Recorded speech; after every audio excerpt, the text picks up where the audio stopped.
Binigyan po tayo ng isang sanga, ng isang American rose. Ayan po, oh. Ang gagawin ko po ay itatanim ko po ito, ano?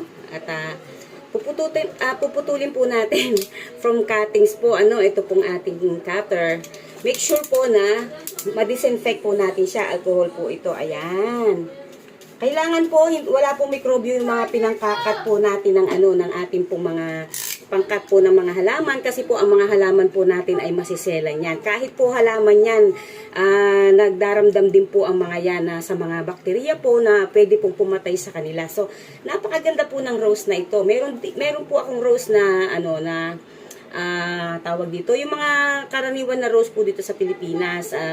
Nakapagpatubo na rin po ako. So, nandun po sa garden. So, ito po, itatry ko po siya na itanim. Ano po, magkakat po tayo ng mga ganyang kahaba. So, sukatin lang po natin. Ang pagkakat po ay in between po dito, no? Yan po, Meron na din po akong lupa dito na ano po ito, hindi po siya bastang lupa. Ito po ay talagang potting mix, marami pong pumice, at saka po may mga coco peat po, at marami na po siyang mga halo, no? Sa pagtatanim po kasi hindi pwedeng lupa lang po, no? Kasi kailangan po, ang lupang pagtatamnan po natin ay masustansya dahil kailangan po ng halaman yan, lalo na po yung mga coco peat. Yung pong pinag-anuhan nyo ng nyog, huwag nyo pong itapon, ibilad nyo po yan sa araw para po ano po yan, gustong-gusto po ng halaman niya, lalo po yung mga patubo pa lang.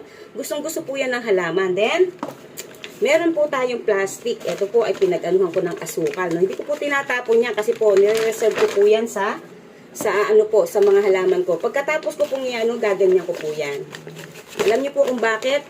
Para po siya naka-incubator. Kasi po, para hindi po siya mapasok ng ng mga insekto po o ng mga bakterya po. Secure na secure po yan.